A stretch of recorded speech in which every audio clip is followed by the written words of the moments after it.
I mean, they're honestly like the American success story. I'm so proud of my parents. Like, he came with nothing and became a doctor. And did it ever occur to you to be a duo? Yes. Oh man, God, yeah. We spent so much time debating. Like, should we do it? Should we not? Macklemore and Ryan Lewis. I'm still trying to figure out like who I am. Like, he knew what artist he wanted to be by the time he got signed, and for me, it's like I'm still building. I'm still kind of being broken down by LA. You know, it like. I think what's cool about being somewhere where no one else is doing what you're doing is you have blinders on. You're not focusing on the rest of the world, you're just kind of doing what you want to do. And when you come to LA, you have mirrors everywhere. Hi, this is Lauren Engel of Sidewalk Talk. I'm here with AYOKAY. What's up, guys? So were you born in Grosse Pointe? Grosse Pointe, Michigan. Like a yes. lake area. A lake area. Yeah, like 5 minutes away from like a big lake that was pretty much like a Great Lake, but like a little smaller than a Great Lake. Yeah.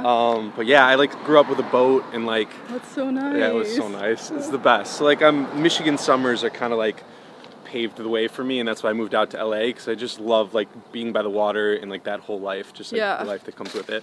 Were your parents born there as well? Or? They were born in Ann Arbor, Michigan, which is where I went to college, but that's like 45 minutes away from Grosse Pointe. Yeah. Yeah, but it's a little suburb of Detroit, like 10 minutes outside of Detroit. Yeah. So it's cool. How do you describe yourself like during that time growing up there? Oh man, not what I am now. I don't know, I was like the kind of quiet, like, I don't know, I didn't really figure myself out until college, I think. You know, I didn't love high school because it's, you know, tries to force you to, in so many different ways, like who to be and stuff.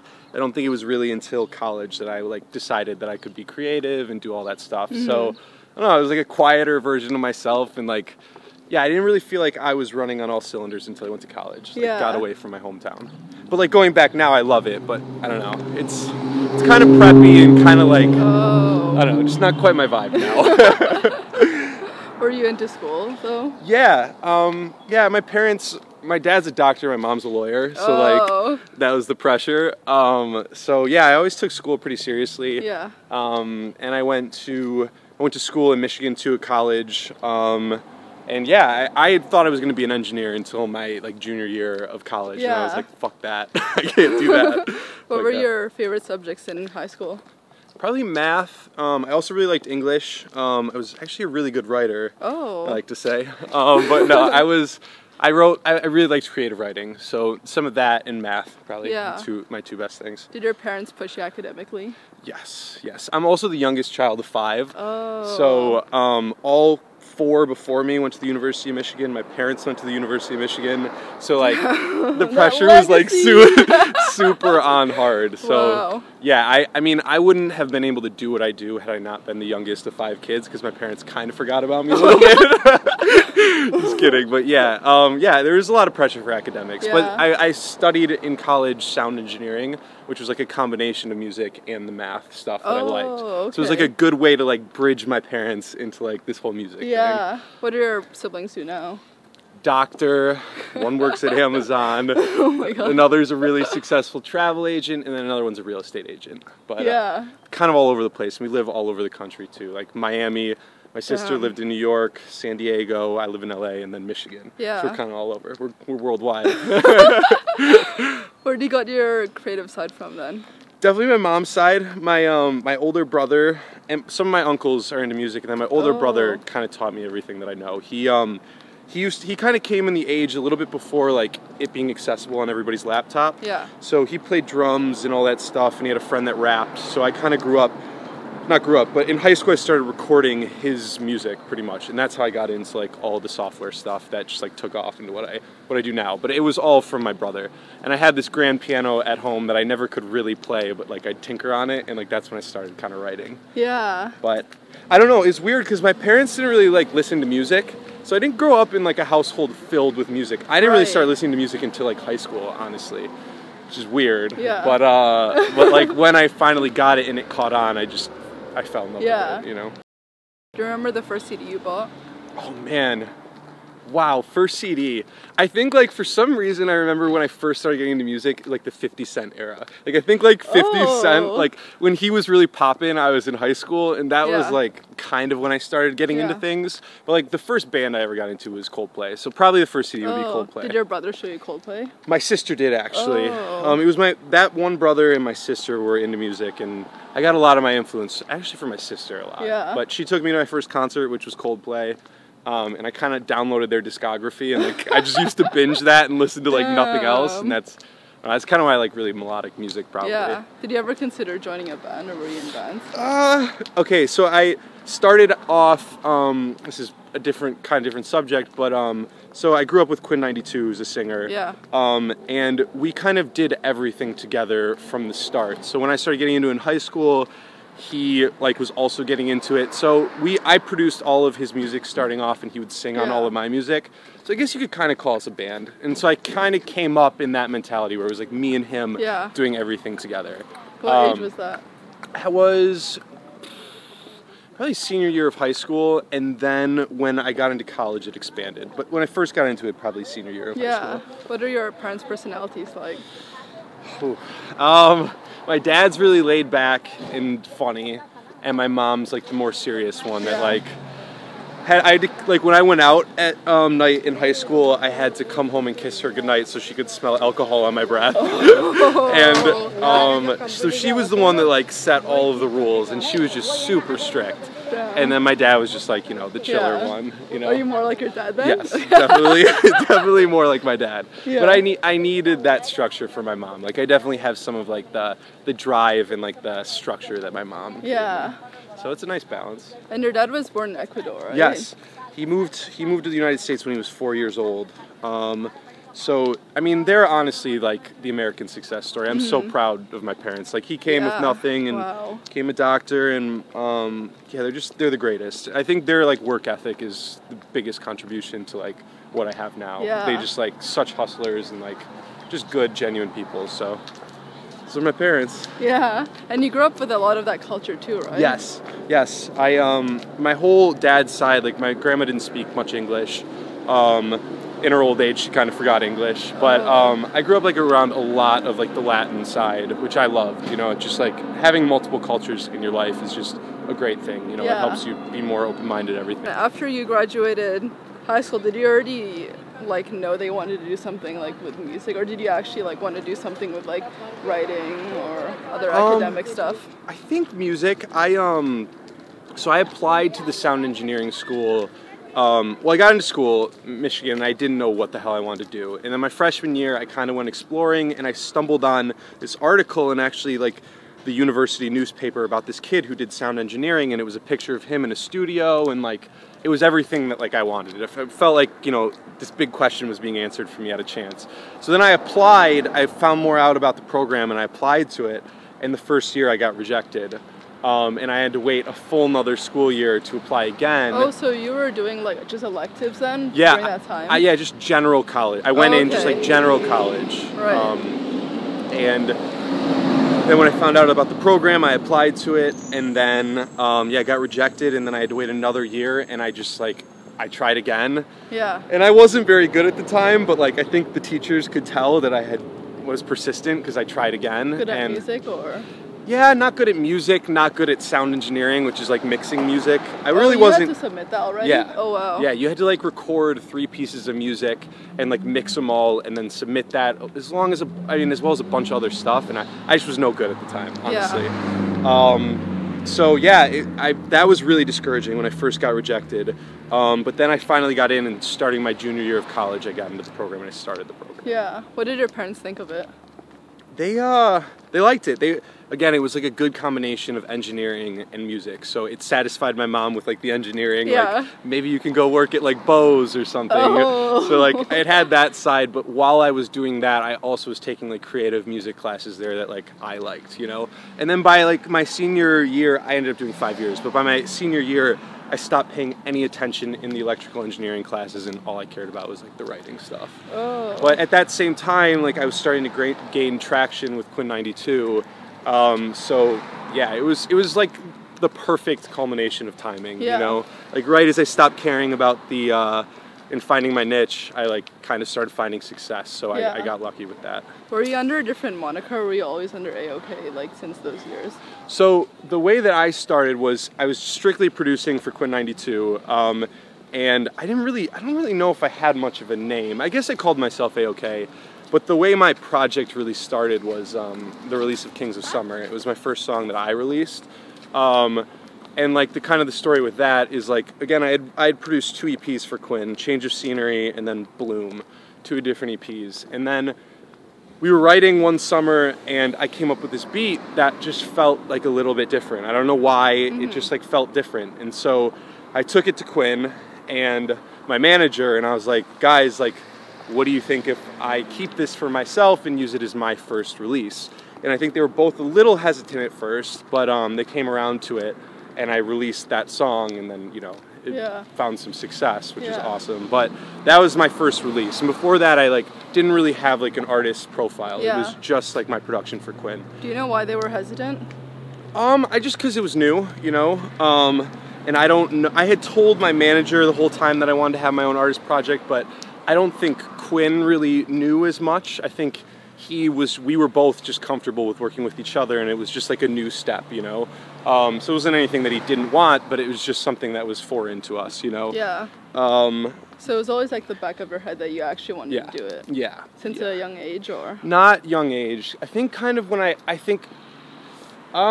would say I just like, once I started doing it, I realized like I wanted to create my own brand and stuff. While I was working with Quinn XCII, you know, I had definitely a huge amount of input in his branding and all that stuff, but in the end of the day, it was his image and him. Yeah. And I wanted to create something of my own, you know, something like my own world, you know? So that, and like I was very inspired by groups like Odessa at the time, who were doing just this electronic stuff that was just more experimental, and they created this whole, you know, universe, and I wanted to do something like that. All the Odessa and Kygo, did you find it on your own, or did you have someone show you? I had somebody show me. My college roommate, Jack, shout out Jack,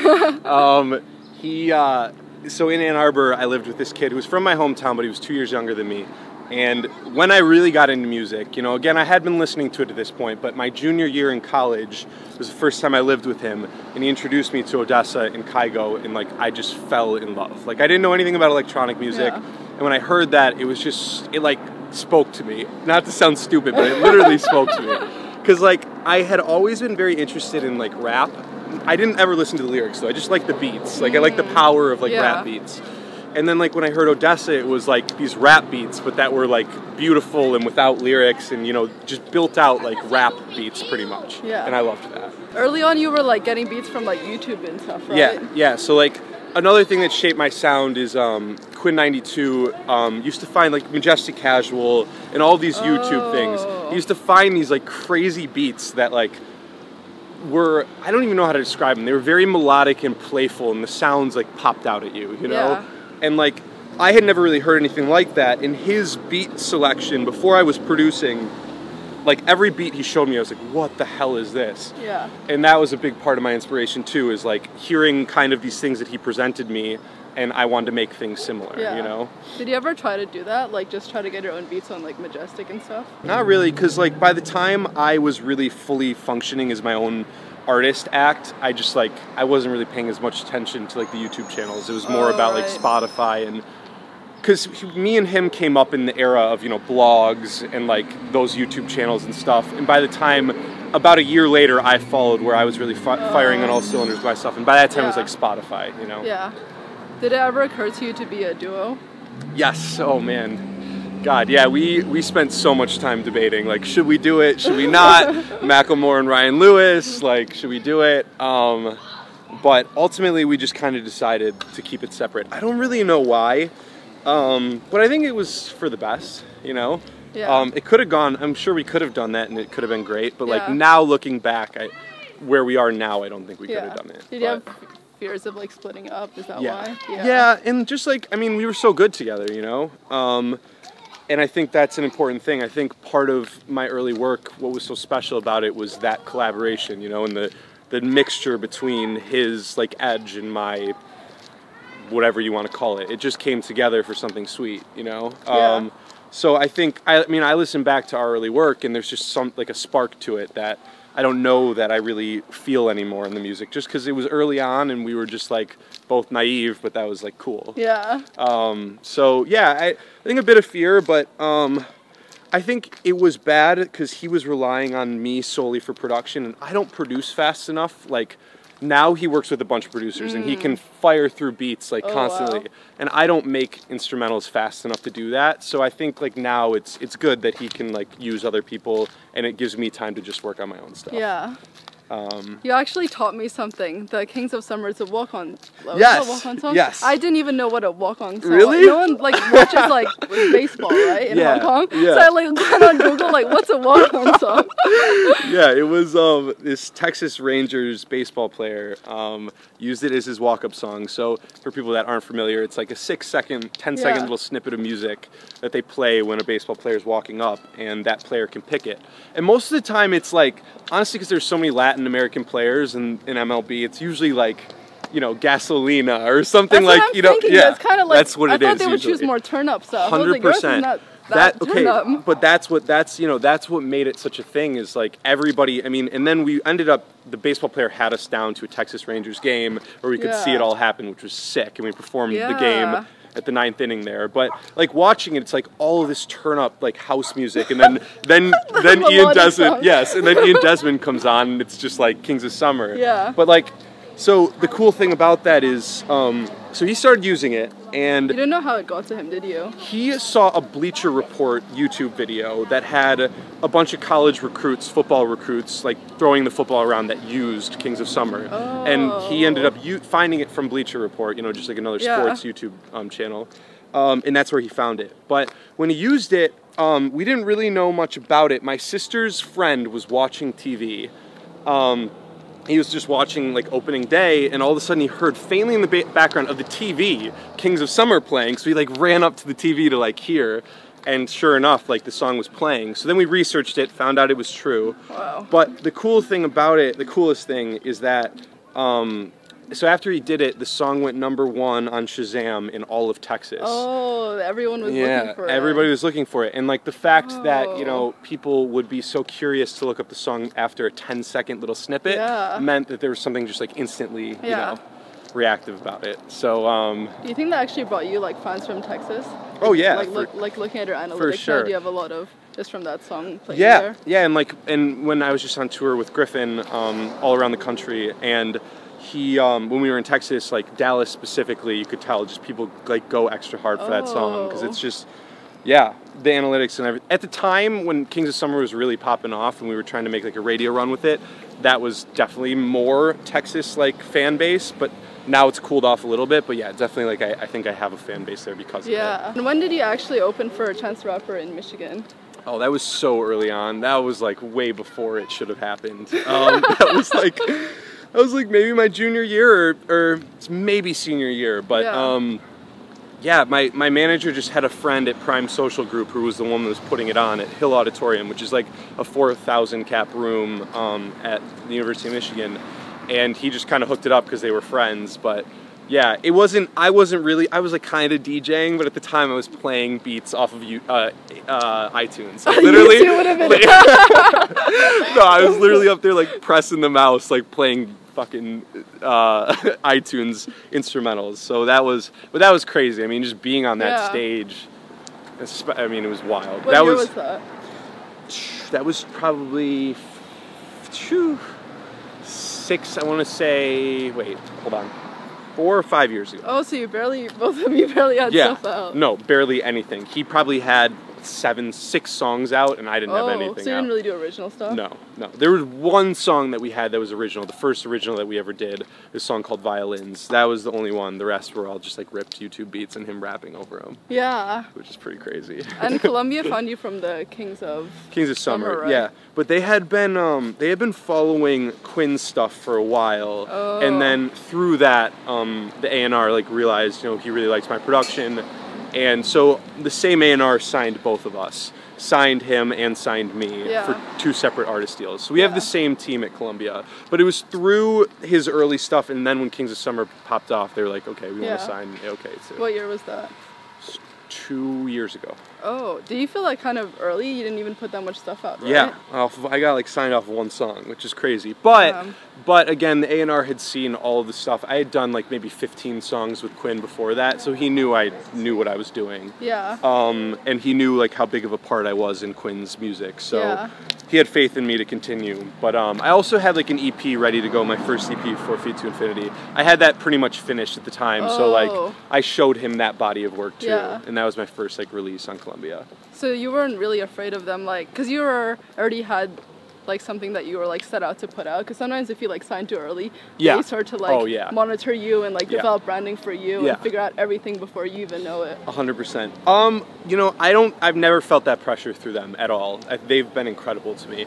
I will say, like, you know, watching, because we signed again to the same team, and like watching Quinn's development and kind of what he's done versus mine, he definitely got signed when he had more of an idea what he was, and now I'm still discovering who I am, but on a much larger platform, which is scary. You know, like I have so many eyes watching, is like, I'm still trying to figure out like who I am. Like he knew what artist he wanted to be by the time he got signed, and for me, it's like I'm still building. So that gives me some anxiety for sure. It's scary, but at the end of the day, you kind of just have to block all that out. Looking back, do you wish you waited? No, not at all. Not at all, but I mean, I think like you're gonna have these bumps no matter what you do, so this is like, these are the challenges I'm faced with given my circumstance. You know, I've been so lucky. I think the one challenge for me right now is just trying to block out the pressures of being on such a big platform so early on. But definitely I don't regret it. It's just, you know, something I gotta work through a little bit. How do you think your music has changed from the early songs you made? I think when I started off, I was so trying to be like Odessa, or like even Kings of Summer, you know, like that song was so inspired by a lot of the Odessa songs I was listening to at the time. And now I'm starting to find just like my own sound. And I think like right now those were my influences then. I was very influenced by like a lot of the early EDM stuff. And now I actually find more inspiration from like indie bands and like indie pop and stuff. Like what? Like, I'm actually rediscovering a lot of stuff that I used to listen to in high school, like Death Cab for Cutie, I love now, M83, Passion Pit. These types of like, the early indie electronica stuff I think was genius, and I think it was a little too soon. Like it came around a little too soon, and now I think I'm trying to like revitalize some of that like energy in today's thing, because I think EDM's in a very interesting place. I think it had such a boom to begin with, and now it's almost in like kind of this plateau part where it's not really moving forward, it's kind of just standing still. And I think the next evolution of it is these songs starting to become more like songs and less like, I think a lot of electronic songs are time-stamped. You'll hear them and you'll be like, oh, that was 2014 or that was 2015. But you listen to a Death Cab for Cutie song and you can listen to that forever because it's a song, you know, and it's not like a gimmick or anything like that, it's just a pure song. So I think trying to put that into EDM is like the next thing. And that's what I'm going to try to do with my music moving forward. When did you realize that? Recently. I mean, I just like, I don't know. I just think like even I started to get disheartened with electronic music. Like even I started to stop listening. Even I stopped listening to a lot of electronic music. Like I don't listen to nearly as much of it as I used to because I almost got sick of it. And like, and having that almost falling out of love with it made me confront why. And I think I realized just because like I identify with these old songs and stuff a little bit more, and those are timeless, and I want to make timeless music, you know? Yeah. But would you say like crossover people like Chainsmokers played a part, or not really? In what I'm doing now? Or like going from EDM to more pop? Well, the Chainsmokers are an interesting one. I think they definitely made the right move for them. I really liked, I really jived with their early stuff more. I don't listen to their new stuff as much, just because it's not as much my scene. But I do think a lot of electronic bands are trying to go, or electronic acts are trying to go pop right now. Yeah. But the thing is like, I don't want to do kind of what the Chainsmokers are doing. I want to do it in more of like an indie way, you know, kind of less focused on pop for making hits and all of that, and more just focused on what do I hear in the music and what do I want to convey. I think a lot of my early music was that way. Is like I didn't know anything about pop. I honestly didn't know what a bridge of a song, like the bridge, like in a song. I didn't know what that meant when I was making all of like Quinn's early music. So I didn't really know anything about music. I was just making what I wanted to hear, you know? You learned that in school then, like a little bit, a little bit in school, and just like a little bit from being in the pop sphere. Right. But I think I want to like, you know, I think with my EP that I'm working on right now, I'm trying to go almost backwards. Like take my production skills that have grown and what I've learned how to do and connect that back with where I began, the early inspiration for like where I began. Yeah.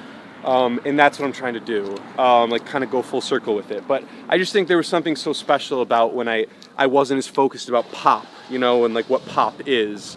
Because I think if you're trying to make pop music, you'll end up somewhere in the middle, versus if you make something you love and that ends up being accepted into pop, that's the way you want to do it, that's right? True, yeah. So I think, you know, again, this is not at all hating, because I really do love the Chainsmokers, but I think kind of what they're doing now is focusing on making pop and making these huge records, versus making something that, you know, is truly unique and then having that be adopted into pop. Actually, do you feel like you had that pressure, like to be more of a pop person living in LA? Yes. Oh God, LA.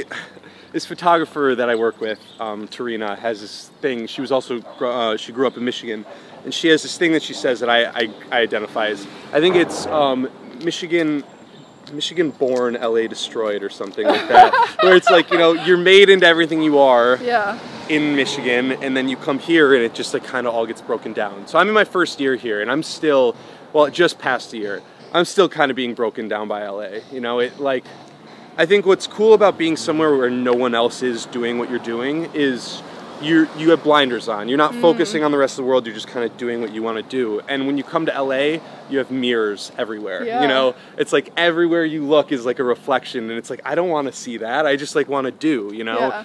And I think that's one thing LA, it's tough, you know, and I'm still trying to get my groove here, but yeah, I think being in LA, you're just so influenced to make pop music and stuff that's going to be so easily digestible, and you lose a little bit of like, you know, what you got into it for. You know?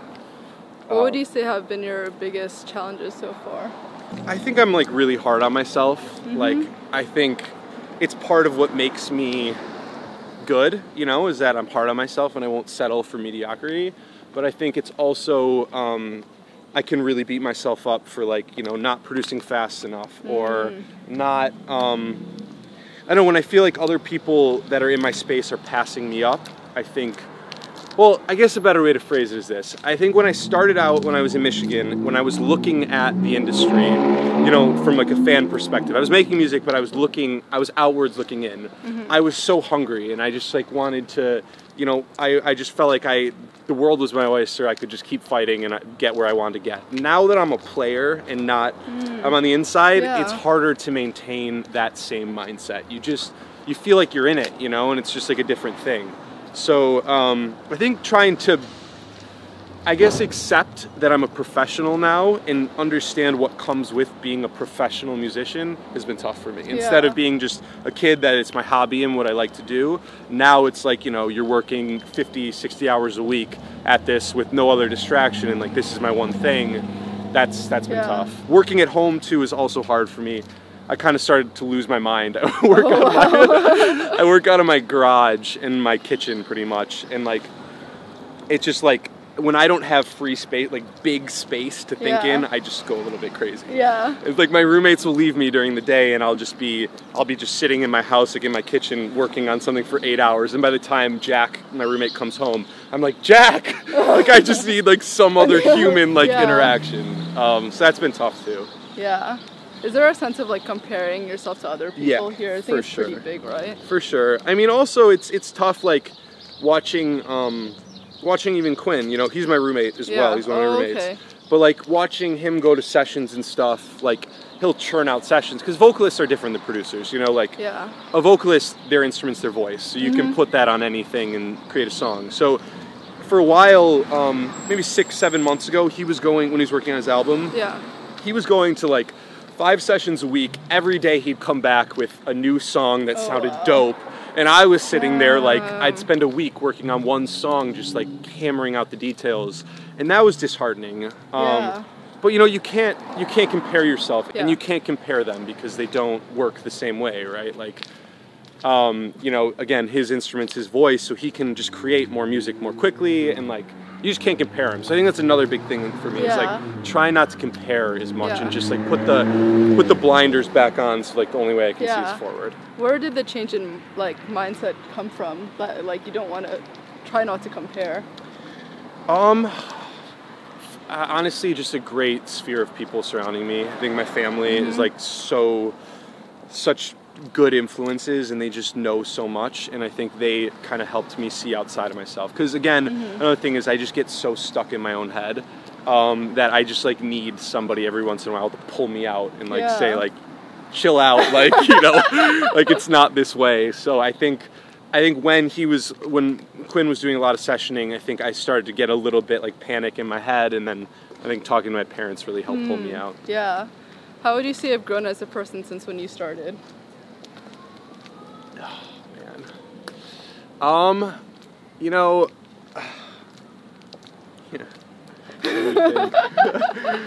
well, I think it's pretty cool that I set out to do something 3 years ago, probably maybe 4 years ago. I created this idea that I wanted to do this, and I didn't have much talent at the time, genuinely. I'm not just being hard on myself. I really wasn't that talented, and I taught myself how to do all of this, and I just worked my ass off to get here.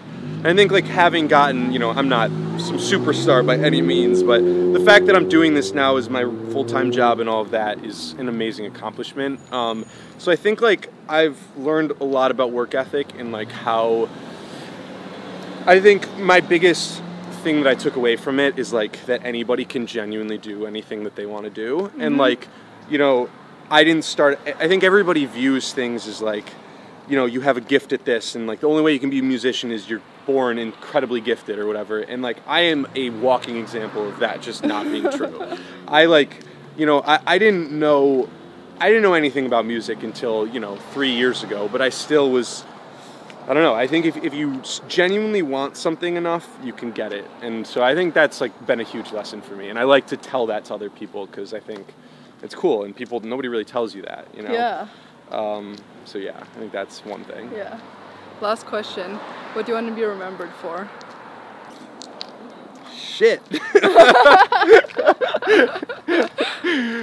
I think my work with Quinn, to start off, created this certain sound in this certain space that I don't think, you know, we were doing alone, but I think we kind of pioneered the sound. And I think from that, my manager signed first signed Quinn. I was doing all the production for him. Then once I released my first song, Kings of Summer, my manager signed me. And then we kind of were creating this culture between my manager, Quinn, and I. And then eventually Chelsea Cutler came along, who's the most talented girl in the world, by the way. And she was kind of doing something in a similar space. I gotta take credit. I found her like 4 years ago or 3 years ago, and I showed her to my manager, like, this is the next fucking big thing. And I pretty much made him watch her until she like developed into this incredible artist. And so he signed her, but it kind of is all in the same, I think, musical space. And then Jeremy Zucker's been the newest addition to the team, and we call ourselves Mutual Friends. Sorry. That's like the little collective name. But it's kind of this thing that started first with the sound, and I think the second most important thing is that we called it Mutual Friends because we're like best friends. Like, me and my manager are best friends. Quinn and I, we're best friends. We live together. And we're like genuine people that are in it for the right reasons, I think. And I think that message paired with the music creates something special, and I want that to keep growing. So it's grown between, it was first Quinn and I, then it became Chelsea Cutler, then the addition of Jeremy Zucker, and I want this like to keep growing. I think that can kind of be my legacy, is like, I think I'd like to think of myself as a very genuine person that like is not in it for the wrong reasons, and that paired with some musical talent, I think can create something special. Yeah, I love that. Yeah. Thank you so much. Of course. Thank you for having me. Bye guys. Bye guys.